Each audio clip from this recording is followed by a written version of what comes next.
Hi, welcome to another edition of This Issue. This time we're what do you say, live remote from Biddeford here in Maine. And we have the great pleasure and honor to be interviewing people from the walk for Fukushima. So we're going to be talking to Mia Athern and Steve Athern, who are the coordinators of the walk, and some of the walkers are right behind us. And the walk is really being led by Junsong, a Buddhist nun from Grafton, New York, from the Peace Pagoda, the Nipponzan Myohoji Peace Pagoda. And as they walk, they chant, and we're going to hear that for just a moment, what that sounds like.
This walk, the walk for Fukushima, is the brainchild of Mia Athern. Mia, you're from Japan? Yes. And you are from Fukushima, Japan, right? Yes, I'm from Fukushima, Shirakawa City. And your family is still there in Fukushima today, correct? Yes, they are living in Fukushima, Fukushima City, Koriyama City, and Shirakawa City. Yes. And your family is feeling very desperate now because they're worried about the children, they're worried about their food, and the Japanese government has not been telling the truth about the radiation levels. Is that correct? Yes, yes, that's true. Yeah. And they really need to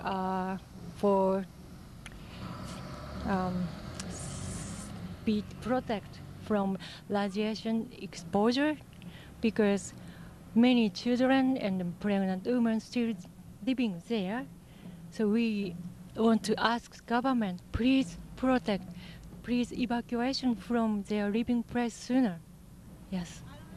And your husband Steve is helping to organize this walk. Steve, tell us about when the walk began and where it began from and where it's going to. Thanks, Bruce. The walk began in Rockland a little over a week ago on Sunday, September 4th, and we're headed for Boston, where we expect to arrive on September 19th. September 19th, we will reach the Japanese consulate, where we hope to have an audience, and while also raising awareness of this issue. September 19th is also the day that there will be a major rally in Tokyo over the issue of nuclear reactors in Japan and the ongoing disaster at Fukushima. So what is the purpose of the walk itself? I would say that we're on the one hand, we're trying to seek an audience with the government of Japan, but we're also trying to raise awareness about what can happen with atomic power when it goes wrong. And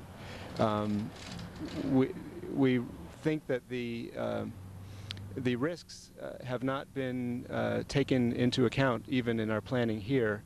The full scale of the risks, the fact that we have to segregate the waste products from the natural environment for longer than any human society has ever planned for, and what happens when a country like Japan, which has relied on the land for 40 centuries, is now faced with leaving the next generation with a land that is radioactively contaminated. It seems very sad. And what kind of response have you had as you've been walking so far? Mostly very positive. We have people wave at us and honk at us as we go by, and we've had the chance to meet many people in various settings. In the towns that we visit, we often get to meet groups of people who want to know about this because they realize that it's a problem, but they stopped hearing about it in the media unless they're paying very close attention. It's difficult to find information about what's going on. Even for us, we know some of the information sources, but it's difficult to know exactly what is happening. Now, Mia, Yeah. I know you have Lyme disease, Yeah.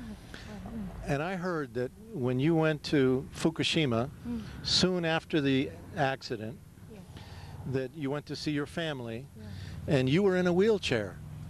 Yeah, to go to the to use airplane To go to the airport. Yes, But you've been having difficulty in previous months. yes, very much. You've been having difficulty walking. Yeah. Yes. But on this walk, Yeah. you have been walking 10, 14 miles a day. Is that not true? Yeah. But did you see my another coworker? Her name is Clara. She also has Lyme disease, and she overcome mostly. That's very good teacher for me. She all sometimes give me a suggestion and power, so I can walk every day. And then also, strange, I can walk every day. Something. But it seems to me that that there's been some kind of willpower on your part, that you have this strong willpower to support your family back home in Fukushima, Japan, and that is giving you an extra strength to walk. Is that maybe not true? Yes, first time I had in my mind thinking about my family. It's very my feeling is sad and then anger. It's just kind of feeling. But I start walking. It's totally different.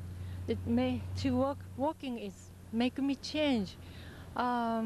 Whenever I meet people sometimes nod, just nod, or sometimes smile, sometimes back shaking, waving me, and sometimes give me a sign. It's walking is not the method to just to go to next point. The walking itself is very, very important things to me. One step. It's give me their people's heart open. Then maybe I can give the something seed of Okay. that was my something changing. Peace walk is what is that's exactly what is. Walk peacefully. And then to meet the government, the official people, it's not maybe I feel like I can find a result. What should I do? I was very angry was first time to the government official people, but maybe I can talk my heart open peacefully. Maybe he has a heart. If he has children, maybe he will open. He listen what I want to say. Okay. That's All right. yes. Steve, what is your sense of Mia here? You're her husband. You've seen her go through this Lyme disease. What do you think this walk has meant to her from your perspective? Well, I think she had a will to do it, and I think her attitude at first was that no matter how hard it was something she had to do to support her family. But she's been doing very well for most of the time. She still has difficulty getting started in the mornings, and in the evening, Jun-san has given her some moxie therapy. I'm not sure how to say that. She has given her massages and therapy that involves, it's similar to acupuncture. Yeah. And let's talk about the Fukushima accident disaster for a moment. Steve, tell us what exactly did happen. Don't go into a lot of the technical things, but just give us the kind of general what happened. What's been the radiation contamination? How far has it gone? And then what is the status today? Because as you said, the general public isn't hearing much about this. So give us that kind of rundown, not real technical, but just in a general sense. Well, the plant experienced a loss of outside power.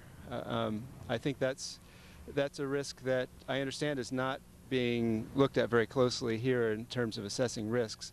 But that meant that it lost outside power and also lost its backup generators in the tsunami. And therefore it was unable to operate its cooling pumps, both for the reactors, which had just scrammed. They had just been shut down, but they're still very hot. And for the fuel storage pools, the spent fuel pools. And subsequently, because they didn't receive outside power in time, they had explosions. They were, at least initially, hydrogen explosions. There's a question about whether the vertical explosion in Unit 3 could have been a criticality explosion. But so you had the containments breached, and debris from the fuel pool thrown over a wide space. I'm not sure exactly how many miles away fuel pieces were found, but the contamination has spread, is especially high in Fukushima Prefecture. But what is a prefecture? The prefecture is the province. That's what they, in English. Is that like a state? It's like a state or province of Japan. So Fukushima Prefecture is the prefecture in which these reactors, there were 6 of them, 4 of them have melted down apparently. In terms of our thinking here, how many square miles would you generally say that was covered or exposed to radiation? I don't know, but they've evacuated everyone within a 20-kilometer distance from the plant, and sort of optional evacuation inside 30 kilometers. But the U.S. Government recommended early on that Americans stay away at least 50 miles away. So when the Japanese heard that, including her family members, they were thinking, well, maybe we should be 50 miles away. So far, they've tried to make plans to get it farther away, but it's actually very difficult to do. And so, right now, what I've heard is that the problem remains. They've not got the disaster Fukushima plant under control. The radiation is still being essentially created because the fuel rods are still hot, right? And they're pouring water in there, and there's a question about where does the water go, and they're now talking about having to dump the water into the ocean. Is that correct? Yes. So that would be radioactive water dumped into the ocean, which means that fish and other life would be contaminated, correct? Yes, and there's still radioactive steam coming out of there. You don't see it the way you did in the spring when it was cold, but it's still coming up out of the top of it.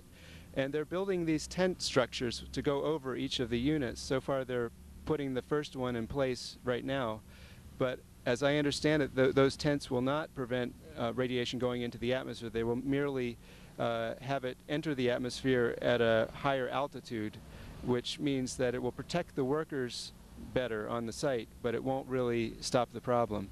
And I've heard reports in the last few days of radioactive iodine, which is a short-lived isotope, which means it has to be, you can't have radioactive iodine that was generated in March still be around now. It has to be new. There also are reports that you can see on YouTube of what happens when it rains in the United States or Canada, where you have high counts on a Geiger counter when it rains, and you'd be surprised what you see. Well, the organization that I work for, the Global Network Against Weapons and Nuclear Power in Space, one of our board members is a well-known nuclear physicist by the name of Dr. Michio Kaku. He lives in New York, but his people come from Hiroshima, actually. Well, I saw him recently on an interview, and he said that traces of cesium are being found now in the milk in New York State, so that this radioactive cloud is indeed traveling worldwide. Yes. I mean, one of the people who seemed to have some professional knowledge, who was on YouTube, actually analyzed the source of the high counts and determined that it was mostly radon. But that doesn't mean that it's not other things too, because what the Geiger counter is detecting is the shorter-lived, faster decaying isotopes, and the other things, they've been measured too, but it doesn't. You can't do it with simple equipment. And so right now there's no real timeline in sight when this thing is going to be settled down. People are saying that this is worse than Chernobyl, correct? Yes, and you know, I don't know whether it's worse. I think it very well might be, because there are, you know, 4 reactors involved, and we had a report a couple of months ago where they doubled the estimate of radiation in the first week, and said it was 20% of Chernobyl, but that was 20% of Chernobyl, the first week's radiation from Fukushima. And of course that was probably the worst of it, but it hasn't stopped by any means. Yeah. I'm speaking with Mia Othern and Steve Othern. They live in Rockland, Maine, and Mia is originally from Fukushima, Japan, and her family is still there, facing the reality of this nuclear disaster. They're now organizing a walk for Fukushima to bring word of this disaster, to build support and awareness about it to the people of Maine. They're walking all the way from Rockland down to Boston, to the Japanese consulate in Boston. I was able to walk for one day about 10 miles when you walk from Bath to Brunswick, and I was very proud to walk with you. And Mia, I heard you several times at 2 different potlucks talk about, and in a very moving way, the suffering that your family and other people in Japan are going through right now. Please tell us a few words about just the despair that your family members and others are feeling right now. Just, I want to say, I want to work with, just, I want to do this, for Fukushima's people. Just, I want to do this for people, and then that's because who I am, I'm be here. But tell me, what is your family saying today? Tell me, what are they telling you today? Today? Or these days? These days, to my. Have they told you how? How do they feel about what's happening right now? To my family. Yes. Yes. How does your family feel? Very. Afraid, or? Yes, very depressed and afraid, and some of my family have a disease, mind disease, so I'm very concerned about them. And what about the children? What are your feelings about the children right now in the Fukushima area? Children, how do they feeling now? It's difficult to guess, but easy to guess. Just must be so every day so hard. Just when they will have a rain, they have to be afraid, too wet. They cannot touch any grass. They cannot play with anything with outside on the field. Cannot touch, cannot enjoy. We used to do this, like in my childhood, but they cannot do this. That's so sad. I feel very, very sorry. Yeah, that's what I think I can guess. What I can guess. Yeah. Yeah. And I imagine the people are feeling very strong worries about their future. Should they move? Can they stay? And what is the government of Japan saying to the people right now? Is it helping them? Is it helping them relocate? Is it telling them that this place will be radioactive forever? What is the Japanese government saying right now? Well, I think their policy, as announced in April, is to consider supporting evacuation where people are receiving more than 20 millisieverts of radiation a year, which is just a number, but it's much higher than the old standard for what the public should be allowed to receive. And so, if you're within the 20-kilometer zone or outside of it, if you can document that where you're living has this high level, then you might get supported. But otherwise, there are some private organizations in Japan which are trying to find families with whom people can bring their children to stay temporarily. But that, for example, Mie's niece and her 4 children have moved for. They're being hosted for 5 months in a more distant location, basically through a family that's over there helping them and an organization that's offering private support for this, but the funds are limited. I understand that Fukushima it's in the north of Japan. It's more of a kind of rural area, and it's an area where there's apparently a lot of tourism. And so they have like tourist hotels but a lot, and so their economy, their local economy has really died, right? And it's also a farming area. So tell us about how the life has been impacted by by this accident. Well, there's farming everywhere you look in Fukushima, except maybe in the cities, but even those cities are not like Tokyo.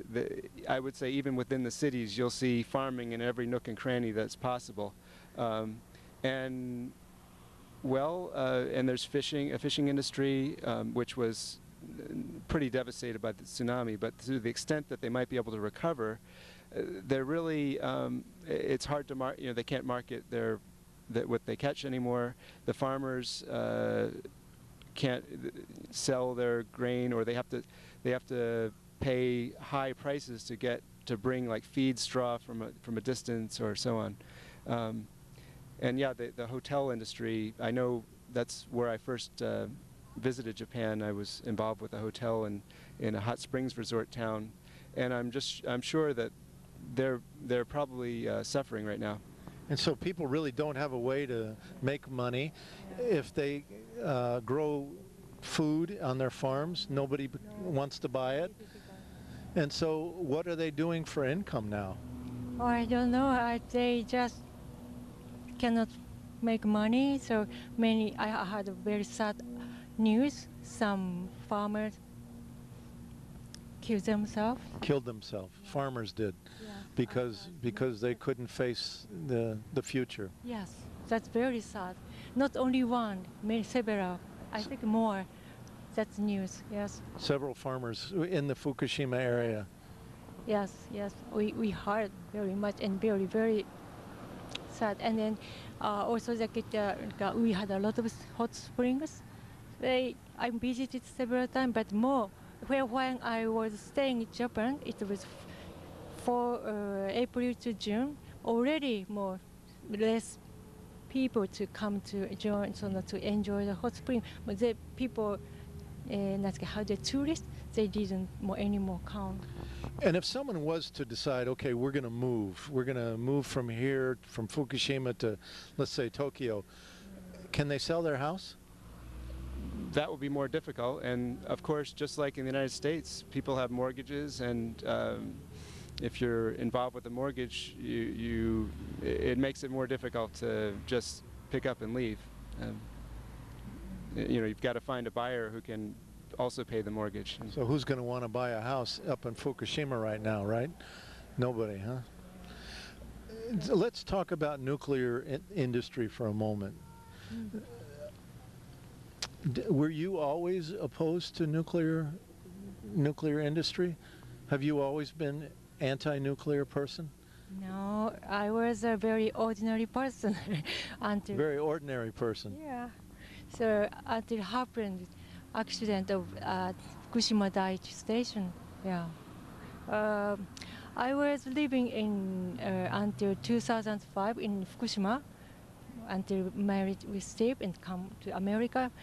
That time I saw the Fukushima Daiichi station came and built it. You saw it being built. Yeah. All from the first. I didn't say anything. Many people knew it's very dangerous if happened accident, but we didn't say just. You didn't say anything. You saw it being built. You knew it was dangerous, and why didn't you say anything at that time? Because it was difficult to imagine we didn't think such accident. We thought must not happen. Yeah. But happened. Okay, and now today you feel differently. Oh yeah, hi. Today you've changed your mind.